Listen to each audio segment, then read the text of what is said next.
You have all these categories in the world, whether it's watches becoming smarter, phones that are incredible, certain categories we haven't made smarter, and apparel and footwear are definitely one of those. I love the idea of chasing down the rabbit hole and trying to find something different. Joe Foster, the co-founder of Reebok, he's partnering now with Ben Weiss, collaborating on Syntilay, where they're creating the first AI-designed 3D printed shoes in the world. Earlier, we saw that AI had the capability of doing incredible image generation. So we were like, well, if AI can design great concept artwork, why can't we use it for real shoe making? I do quite a lot of speaking. People say, what are the three most important things about running a business?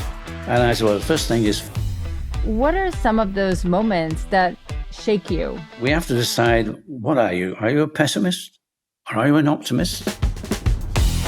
If you're in your 20s or your 30s and you feel you're stuck and you're not enjoying what you're doing, if you're not having fun. Joe and Ben, first of all, such an honor to have you on the Leap Academy show. Pleased to be here. Thanks for having us.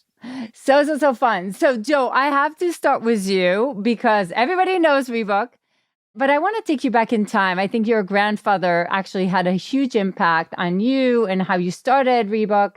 Can you take us back in time? What made you and Jeff actually jump into the shoe business? We were born into the shoe business, really, because my grandfather set up his company, J.W. Foster, in 1895 when he invented the spike running shoe. He was a runner, and he used to go see his grandfather because his grandfather was a cobbler.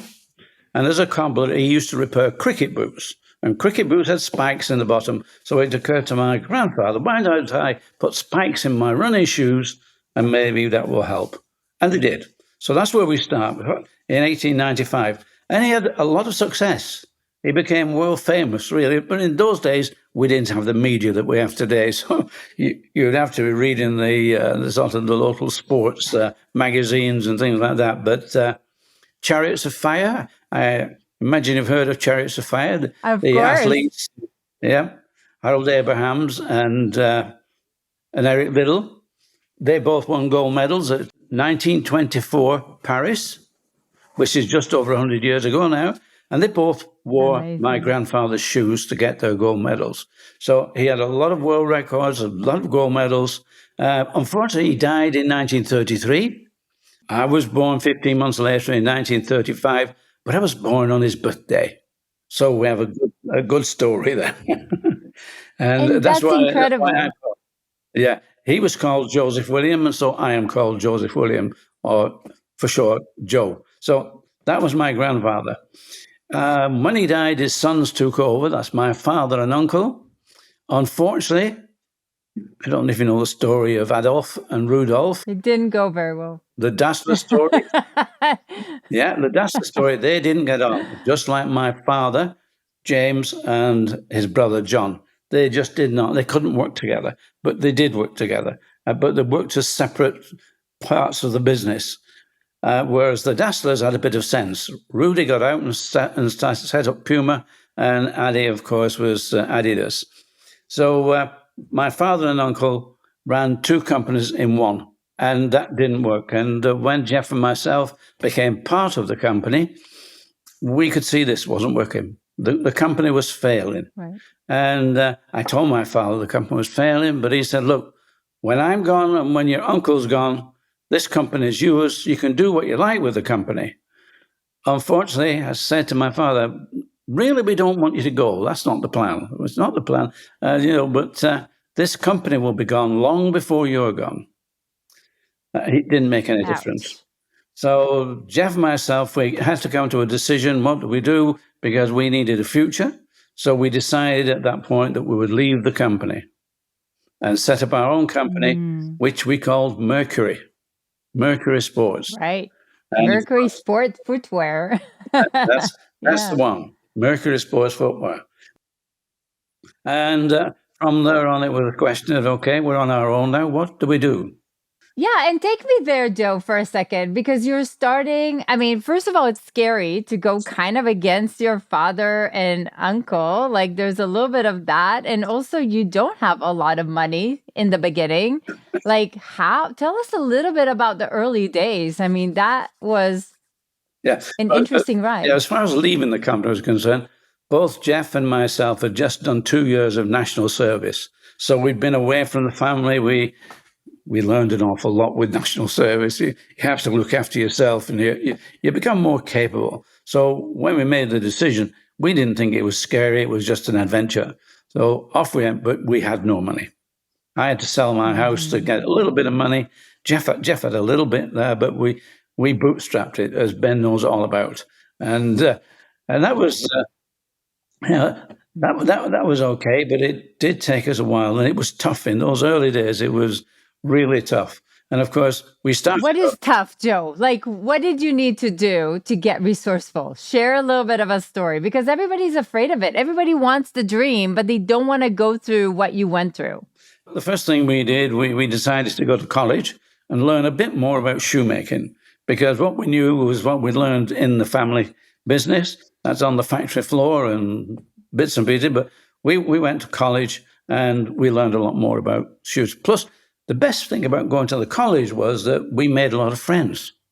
We went to talk to people in the industry. So when we left and we wanted machines, we went to the college and said, do you know anybody who's got this machine or this machine? Do you know anybody? And we managed to put together a factory for £250, which is no money today, but for £250. And every time we got a question or a problem, we went to the source. We went to the college, and the college would point us in the direction and say, look, go and see someone. So they were very helpful, very useful, and that got us on our way. But of course, the first problem we come across is that we're called Mercury, and our accountant said, oh, Joe, you're doing well. You're making money. You're doing all right. You better register your name. And of course, we're 23, 25, very naive. Register. Why do we need to register the name? We soon learned why we had to register the name, yes. And we found that we couldn't register the name. It was already pre-registered by a British Shoe Corporation, who were massive. They're a big corporation. And they would sell it to us for £1,000.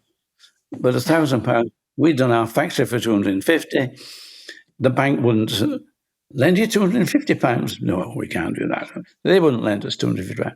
So we had to find a new name.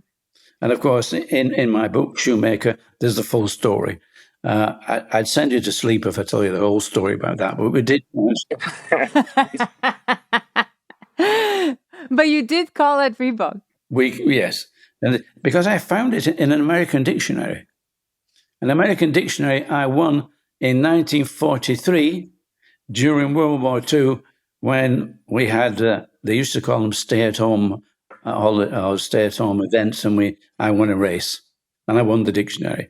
And it's only in 1960 when we had to find a new name. My dictionary is there, and I'm looking through my dictionary. I like the letter R. I don't know why, but I like the letter R. And I started with R, and I just thumbed through and came across REEBOK. Reebok. That's good. That's incredible. So take me there. Like, I think you also needed to live in the factory a little bit. Like you needed to hustle a little bit. Like, am I right? Well, that's right. In the factory, there was some accommodation, and I guess that was handy because you just roll out of bed in the morning and you're off to work. At least there's no commute, but that sounds pretty crazy. We actually lived in the factory premises, yes. Eventually, we made enough money to move out, of course, but that's where we started. And you start building Reebok, but it takes you, I think you said 11 years to actually get to America. And I think people usually see kind of an overnight success, and they don't realize that it took a decade to get there. Can you walk us through just a little bit? What did you need to do in order to compete with Adidas and Puma? And what was your strategy? Just to answer that last question, we didn't want to compete with them. We wanted to do something different so that we didn't have to go head to head. It's go around the edge, go around the side, go anyway. But competing with them would have been a disaster because Adidas owned soccer, as it's known in America. In the UK, they own the soccer market. So we had to think, what do we do? So we thought of white space. This is what we decided. Let's look for white space. Was where can we be the Adidas and not? And that was in the north of England. We had cross country running, we had fell running, we had orienteering, we had also rugby. Rugby league was something that was just in north of England. So we built on that, and we were in athletics, and it was a question of how do we build our athletics. And we did that by going direct. We went direct to the athletes, and we figured a way. In every town in the UK, was at least one athletics club, and all these athletics clubs are together in a handbook. Let's say there's the 3As. The Amateur Athletic Association produced this handbook, and in that handbook was the name and address of every secretary of every club in the country. So we decided our best way was to go direct, make somebody an agent. My first letter got us 100 agents, and eventually, after 2 or 3 letters, I was about 300 agents. So our business just grew, really grew. Then it was a matter of what do we do? Are we strong enough to go into soccer? Or do we add more product? Or do we go into different space? Now, from 1958 to 1968, we got to this point of being quite big in the UK. We're now 1968, and what happens? What do we do? We decided we'd either go to Europe or go to USA. However, Europe had Adidas and Puma and 25 languages and so many different countries. So I suggested we go to America, which the family said, you can't afford that. We can't afford to go to America. Mm-hmm. However, in a magazine called Eurosport, the British government were advertising they want sports companies to export to America. And they would pay for a stand at the NSGA show in Chicago. That's the National Sporting Goods of America. They pay for the stand, they pay for return airfare, and they pay 50% of the expenses whilst we were there. So it was much cheaper for me to go to America than to stay at home for that week. So I had no objections, and off I went to America. I went with a friend. We were making a climbing boot, a lightweight climbing boot for the friend, so we went together. He sold some of his boots, which was good because we made the boots, but I couldn't sell any shoes, and nobody would buy the shoes. And the reason was, a lot of them said, "Oh, love your shoes. Where do we buy them?" And I'm saying, "England." And they're saying, "New England?" No, not New England. England. Across the pond. Near London? Near London, you're right. They just didn't want to import the product.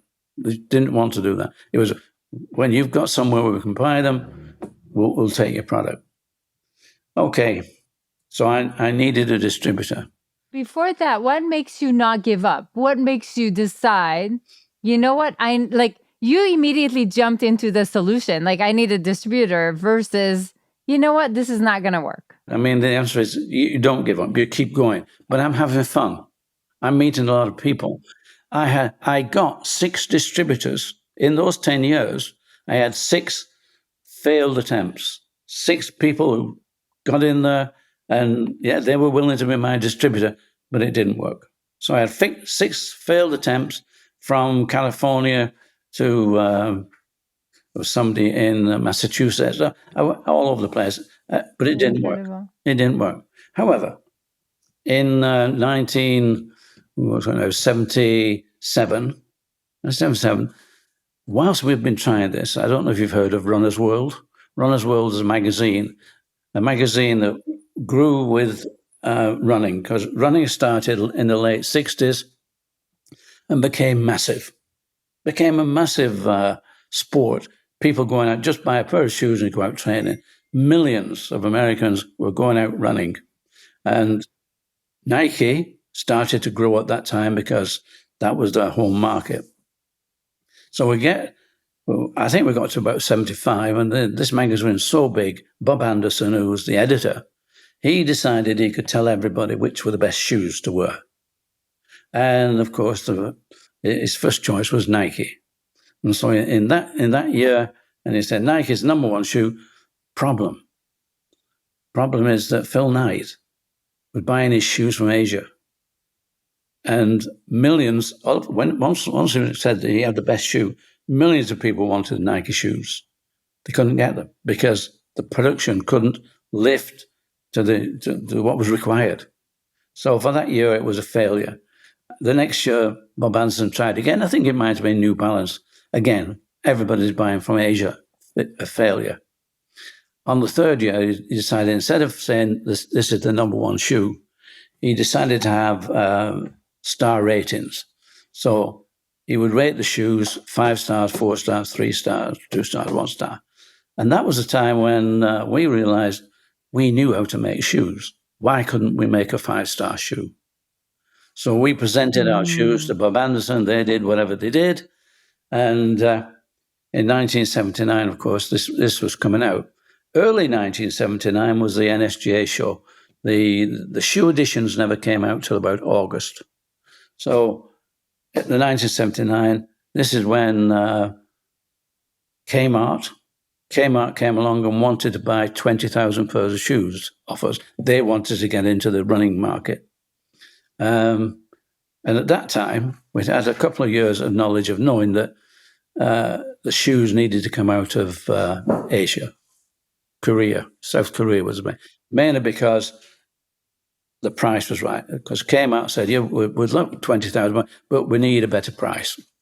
So I said, okay, yeah, we can do that. I had been talking with people in Korea, so we've been working towards that. But also a guy called Paul Fireman came onto the stand. He ran a company called Boston Camping, obviously in Boston. And he ran it with his brother and his brother-in-law. And he was obviously very tired of doing what they were doing. He was in the outdoor business, selling fishing rods and tents and other things. And he said, Joe, if you get a 5-star, I'll be your distributor. And okay. Wow. Yeah, I've had 6 failures. So I thought, okay, why not? We'll try again. We'll try with Paul. As it happened, when the 5-star that Runner's World edition came out, it was late July when it came out, and I phoned Paul and said, Paul, can you get down to the kiosk and see how we did? Because Runner's World was not available in the UK. He came back about an hour later and said, Joe, you've got 5 stars. Not only you got Aztec, which is our trainer, you got 3 5-stars. That was it. We were in America. The difference was, wow, people wanted our shoes now because we got 5 stars. We got credibility, and that's what made the difference. Incredible. Yeah, and if you read the book, there's a few stories about that. I mean, but yeah, the things that went wrong, and there were lots of things that went wrong, and the things that went right, and the luck that we had. Oh, but we're talking about white space. We've been going for 2 years as a small running company when we came across aerobics. And there was a guy in Los Angeles called Arnold Martinez. His wife was going to these classes and coming back with her friends, and they were full of it. And Arnold said, Frankie, what are you doing? And she said, we're doing aerobics. What's aerobics? Nobody knew anything about aerobics. What's aerobics? So she said, well, we're exercising to music. Oh, right. Arnold went to the next class, saw what they were doing. Half the class were in sneakers, half the class didn't have any shoes on. That's when he had this great idea. Why don't we make a shoe specifically for aerobics, for women? So really, Reebok is all about women. Because women took us from 9 million, once we got the shoes right, from 9 million to 900 million in 4 years. It was incredible. So that's what really made the Reebok brand. Then we went into all the other sports. Absolutely incredible. And I remember hearing about this huge jump in 4 years, which is unbelievable, especially at that time, but at any time, really.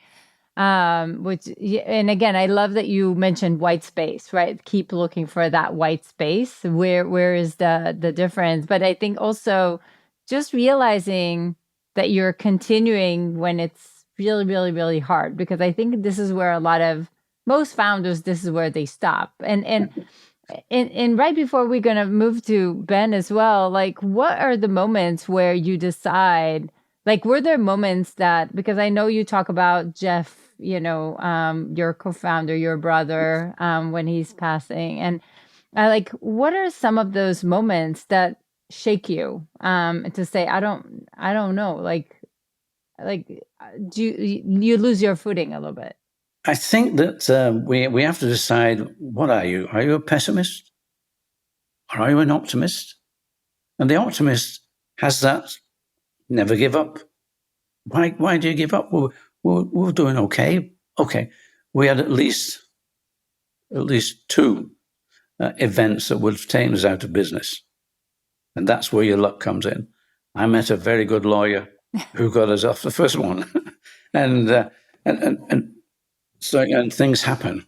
That our distributor, by this time we had a distributor in the UK. He went out of business, and that nearly took us out of business because 90% of our production were going through him. So we had to think of different ways, and we just went around to all the schools, went to the PE teachers, the physical education, and they became agents as well. So we were selling through those. So we had a number of those initial problems and of course, having 6 distributors in America that didn't work. Each one was like a failure. But I think that gives you a bit more sort of strength. It's surprising the strength you got. And we had a lot of top American runners, even before we got into American distribution. We had a lot of top American runners were in Reebok. And there was an English runner called Ron Hill, which I think was in about 1968, about that time when he won the Boston Marathon in Reebok and broke the record. He broke the time. So there was a lot of good things going on in America. It's just that we getting into the trade, selling direct. If we'd have been a bit like Nike, he was selling direct out of his garage. That's how we started, and that's how we started in the UK. We were selling direct from our factory to the consumer, to our runners. And I guess if we'd have been in America, we'd have probably done it the same way that Nike were doing it. Maybe a different story. But we got into America and we grew bigger than Nike. We grew bigger than Adidas, and we became the #1 global sports footwear brand, which was incredible. And those are the incredible moments. Yeah, those are the moments when you think, wow, that's it. Incredible, how these things happen. Goosebumps, Joe. And maybe just like, I think I'm hearing two things that I want the listeners to pay attention. Like, when your back is against the wall, you're actually getting more creative about finding solutions, which I think, it's pretty interesting. And, I mean, again, and that, how do you build the conviction to continue, Joe? How do you build the evidence? And I get what you're saying. I like being an optimist. I'm an optimist, by the way, but sometimes too much, right? Like, my husband is like, sometimes like, are you sure you still want to? I'm like, yeah. but how do you build that evidence, that conviction, when, you are at looking at a failure or a distribution that didn't work out? As you know, we changed our name. We also changed our silhouette because 4 years into our business, we had our silhouette was 2 stripes and a T-bar. And that was, Adidas wrote a letter. Well, the lawyers wrote a letter and said that we were infringing the 3 stripes. Again, like British Shoe Corporation, who had Mercury, we thought, well, we don't think it infringes the mark, but why do we want to fight Adidas? Why do we want to go into that? We don't. So at that time, what we learned is that problems, challenges, are actually opportunities. They're opportunities. And so every challenge became an opportunity. What can we do? How can we change this? And I think having that challenge gets you to the point where, come on, challenges, bring them on. We love challenges. We love these problems because we can do something about it. It allows us to change. And so, if you consider that, let's say, you've got so many opportunities coming at you, if nobody challenges us, I don't know, maybe we'd never have been a big company. But, those challenges of changing your name, changing your silhouette, and the many other challenges that we had. And this is where the optimist comes in. be optimistic. Right. We can do something here, yeah. And we come up with better ideas. And it was great fun. Plus the fact that once we got into Hollywood and we got a lot of the stars wearing our product, that became another wonderful thing that happened to Reebok. I love this story. I can probably talk to you for hours. But Ben, I want to bring you into the discussion. And Ben, speaking of being resourceful, he, if you are on YouTube, you'll see that he's in a park and like he got really resourceful about how to join us today. So first of all, Ben, thank you for being here. Yeah, thanks for having me. It's great to be a part of this. Ben, take us a little bit back in time. Who is Ben and why do you decide to go into the shoe business and how do you find Joe? I believe for a long time that there is this really big opportunity in the world, Ilana, to back content creators with their own shoes like athletes, and also to shift the footwear category to a technology category. You have all these categories in the world, whether it's watches becoming smarter, we now have phones that are incredible, but we haven't certain categories we haven't made smarter, and apparel and footwear are definitely one of those. So this idea, I think putting that together is what I was thinking about for some time. And I want to figure out how do I back content creators with their own shoes like athletes and make it more affordable and accessible. So I wanted to go the traditional shoemaking route and figure out, what can we do there? How can we make that possible? Make it much lower cost to be able to do, and also much quicker to put shoe designs out. And I really needed somebody on my team that's been there before, understands that, and is world class in this space. And there's nobody better than Joe Foster, the founder of Reebok, who took it from, as you mentioned earlier, and he discussed, from a factory that he was sleeping in to the best-selling shoe brand in the world. I mean, there's pretty much nobody else in the world, barely anybody, that's ever achieved something like that in a category. And to have Joe's, advice and advisory and just bringing his insight and wisdom to this is incredible. I've read his book, Shoemaker. I really enjoyed it, and I thought, I've got to get him on my team. So I just reached out to him online. Cold reached out and said, "Hey, I would appreciate you, taking the time to look into this." And he and Julie, have been supportive. After a couple of conversations, they said we'll jump in, and we've been building ever since. Let's go there. Let's go there. Our goal is to back the people. Good. Take me there because again, a lot of people want to reach their idols or their role models, but first of all, they don't know how and they won't do it, or they have no clue what to say. And also for Joe, why did you say yes? So I kind of want to hear about that moment because again, this is very pivotal. And I think most people will stop before even trying because they assume that they can't get Joe to help him out, right? Like, so Ben, first of all, what made you reach out, do it? And how exactly, what did you say you think that actually made a difference for Joe? First of all, I mean, it has to make sense when you're reaching out to somebody. I was aware that Joe created Reebok, built it to the best-selling shoe brand in the world. I wore Reebok growing up. I still wear Reebok today. It's an amazing brand. And I saw that he sold it, right? So he wasn't a part of it anymore. So he could be able to even advise me. So it had to make sense for him too. I saw he was speaking about his book and what his journey. So I thought he would be more open to giving back advice. So it had to make sense from that standpoint. And then just about persistence and and just shooting your shot. What do you have to lose if you reach out and someone says no? So you try something else, or you could potentially have someone say yes and it could change the trajectory of what you're doing. So I thought it was worthwhile to reach out. So tell me for a second, because I also want to hear Joe on this, because there's a huge people's pile. Like, I'm sure you're not the only one reaching out to Joe. So how, first of all, do you find a way to differentiate yourself? And then I want to hear Joe, what did you see in Ben that made you say, I want to give this a shot, or at least listen, right? Ben, take me there for a second. How did you structure it? I mean, I wrote to Joe explaining to him the size of the opportunity, Ilana.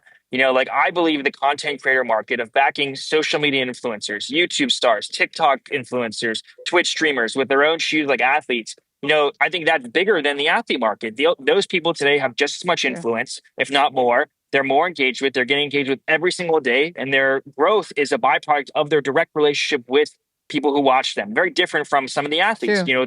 Their following is a byproduct of how they perform, and it's not the same way when you're communicating with people. So I just didn't understand why this category wasn't getting athlete level treatment from apparel standpoint, from a footwear standpoint. And so it's Joe on that. And Joe is, like you mentioned earlier, it's about doing something different. When you ask him the question around, Puma and Adidas and copying these brands. And so this is white space. We found a white space, and Joe's all about white space. Absolutely. Ooh, I love that. And by the way, when I heard about the idea, I was like, oh my God, like this makes so much sense. Maybe we should have one for Leaf Yeah. Academy. Anyway, so I love the idea. So, Joe, what made you listen to that and say, this is a good idea? Like, I might want to give it a shot. Or maybe it's Ben that you liked how you reached out. What was it that caught your attention? It really is a combination. But certainly what Ben was talking about was, for me, and white space was so important for me. I love the idea of chasing down the rabbit hole and trying to find something different. And this was, oh, why not? It was good. And as you know, with Ben, he persists. He keeps going. He will. Ben can get where water can go. That's the thing with Ben. It's the enthusiasm. So you mix the enthusiasm with an idea, and the idea is in white space for footwear. It's compelling, and for me, that's it. And I think we're having fun. I think that now we're having an awful lot of fun, and that's also so important, because I do quite a lot of speaking, and people say, what are the three most important things about running a business? And I say, well, the first thing is fun. You've got to have fun, and the second thing is you've got to have more fun. You really have to have more. And the third one is it's got to be a hoot. It really has to be. So for me, this is what Ben is. It's like enthusiasm. It's that fun. And, if you're a pessimist, if you come up and say, oh, I don't know you don't know what to do, then get out of it. Move. Don't do it. But if you're, you can come against the blank wall and say, oh, okay, now do we go around? Do we go under? How do we change this? And that is half of being in business. The product itself has to have an influence, has to have somewhere to go. But the people driving it must have that energy. And Ben came to us with that energy, and we've been going at it ever since. Incredible. When was it, Ben, that you reached out the first time? Almost 2 years ago, it feels like now. Yeah. It's been a while.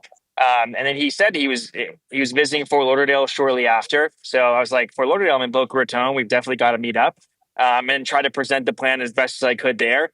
And it's just, it's incredible to have Joe and Julie advising us and helping. I think it just accelerated us so much more.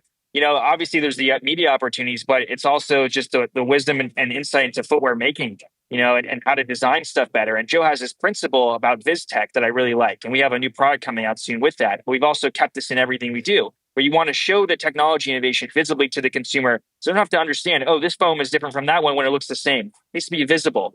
And I think there's so many great principles like that I've been able to learn from Joe and apply to Syntilay. Amazing. So you guys are trying to, or actually disrupting a really big market. You're using all the latest and greatest technology with AI for design and the 3D printing. And like, take me there. Like, how do you even chew on something so big? Like, how do you break it down to little pieces?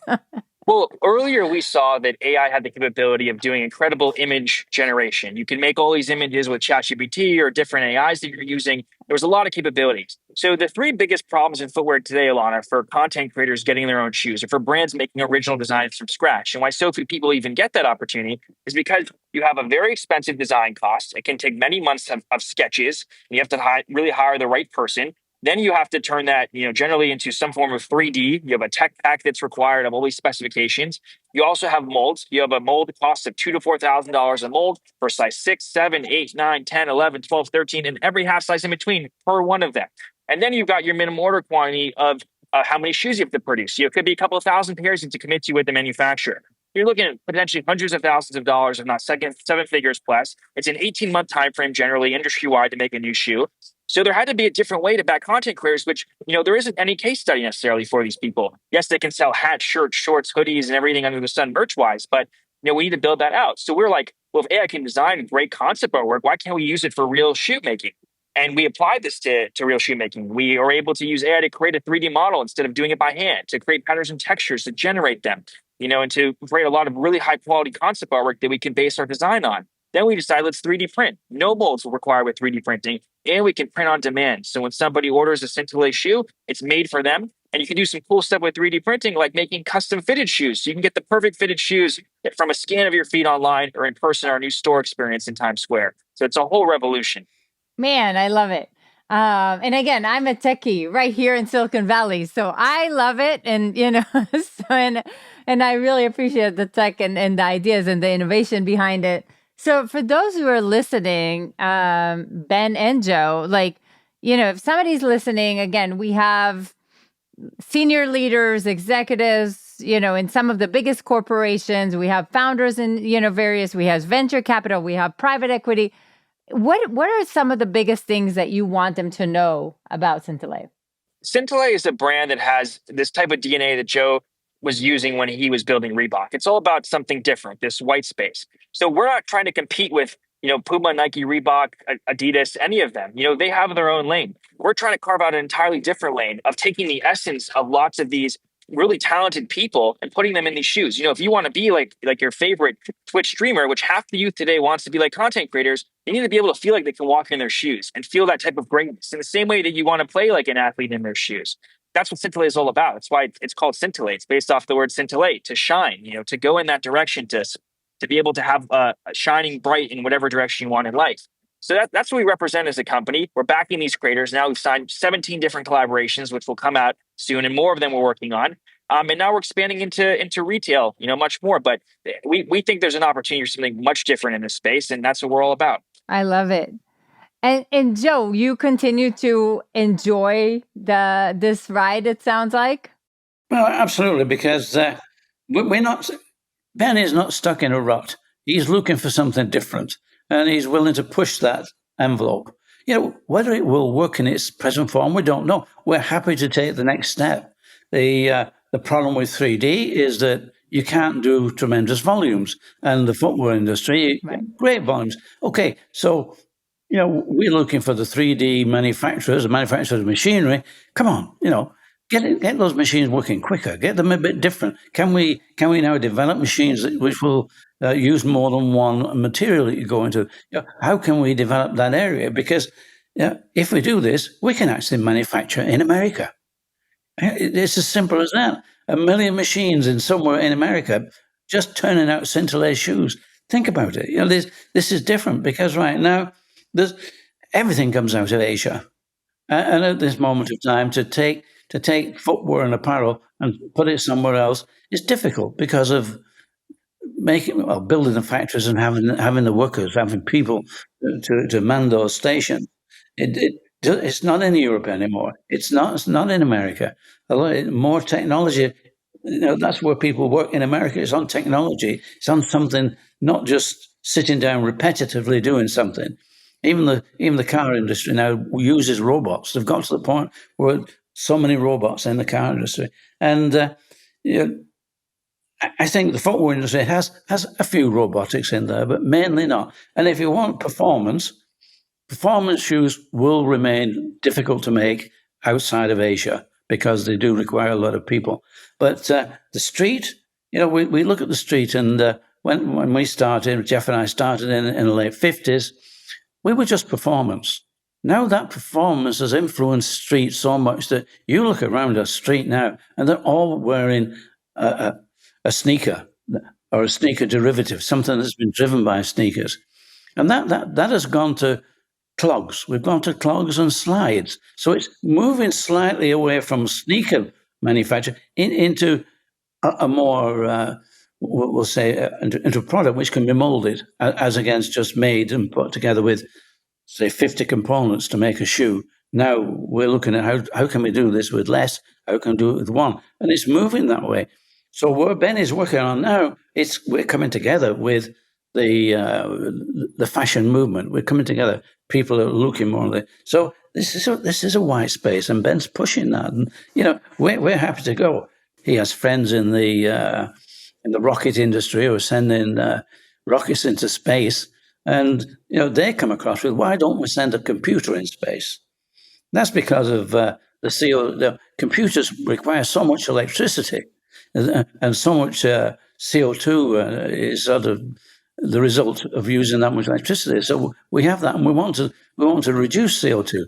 Well, it's just a question. Will designing your shoe in space not produce CO2? Yeah. And as you can see, is that fun? That's fun. It is fun. It sounds like you're having a ton of fun. And I think there's another, and I think you also mentioned in some conversation, maybe even in your book, is that sneakers never had a recession, which is kind of an interesting observation that, like we're only needing more and more sneakers. We only want to move around with more and more, comfortable shoes, if you will. And you're right, Ben, that we also want to follow other people's shoes, as we see them on stages or on TikTok or on YouTube.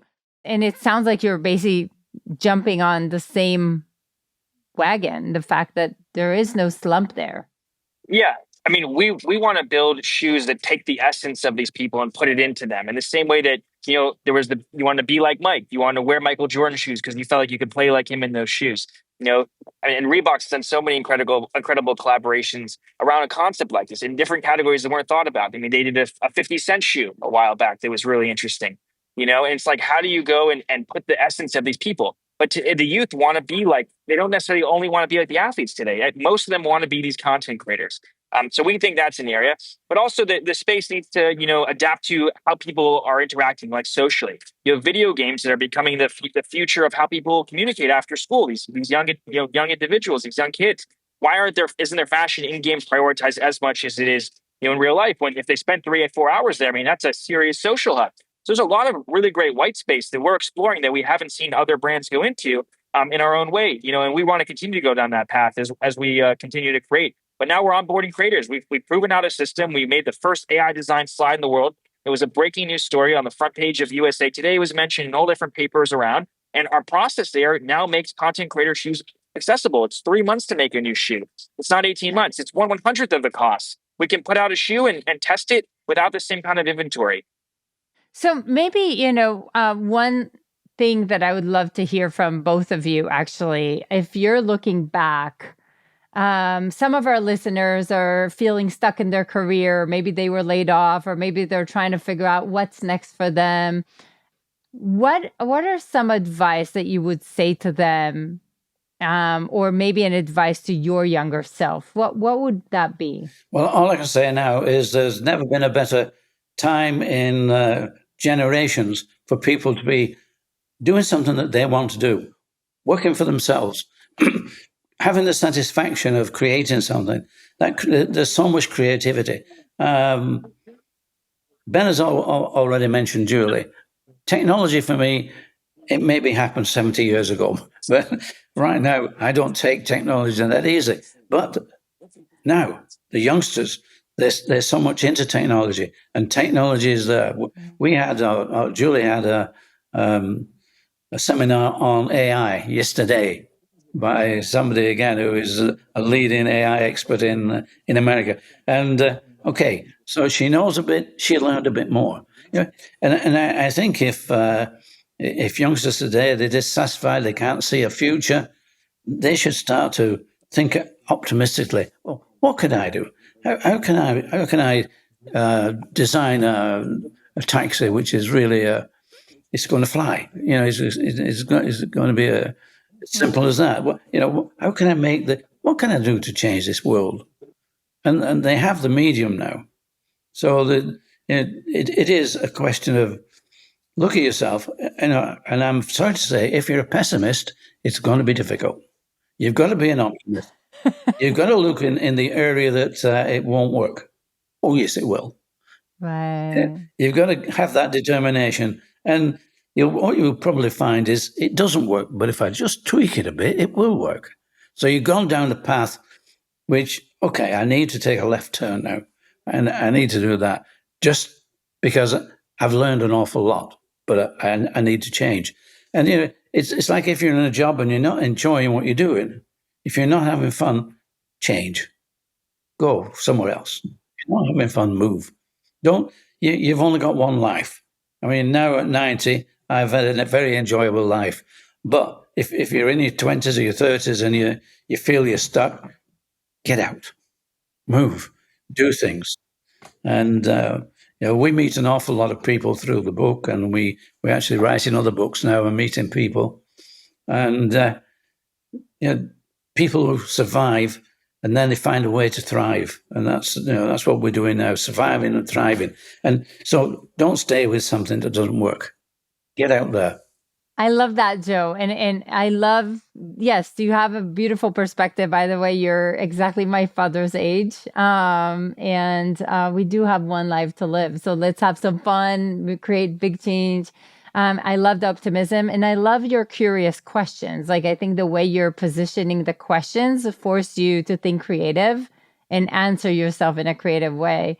Ben, I would love to hear you too. Like, what would be your advice to these people that they know they're meant for more and they're trying to figure out, how can I achieve more? What can I do? I'm scared of no money, or I'm scared of, like, what if it fails? And, what if I look dumb? Whatever, right?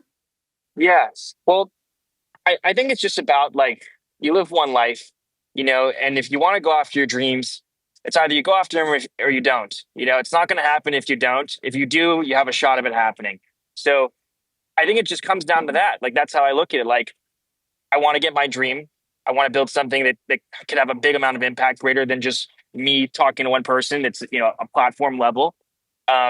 And the only way to do that is to just try to take one step at a time forward in that direction. What do I have to lose? Like, I'm going to learn from the experience. I'm going to learn from the failure, learn from the success, as long as I analyze, and I'm just going to try to take those lessons and apply them to myself and get better every step of the way. So everything I do, regardless of success or not, as long as I'm internalizing and analyzing what I have done there, to try to get better, I'm going to get better. So I think if people look at it like from that perspective, like, let me just try something. Let's see how far it goes. Have the confidence in themselves to go after it. I think you're going to get a lot further than not, and maybe you'll have a success. And and the journey is going to be great because you're actually doing something in the path of what you love. So I would just say, got to go for it. That's it. You can't be too old. However, it's better when you're young. I love that. And I love the optimism, and I love the vibe and the energy that I'm hearing. And for Julie, by the way, we do have an incredible AI workshop where we create their own kind of career reputation wizard. And it's like super fun. So if she wants, I'll send her, a link. But Please do. Yes. Thank you, Joe. Ben, I'm wishing you so much luck, continue of happiness. Like, let's, disrupt this incredible market. And I can't wait to have you back on the show sharing that success story. Yes, Ilana, thank you. It's been great. Absolutely. Thank you. And we'd love to come back. When we get this, when Ben gets to his first billion, maybe.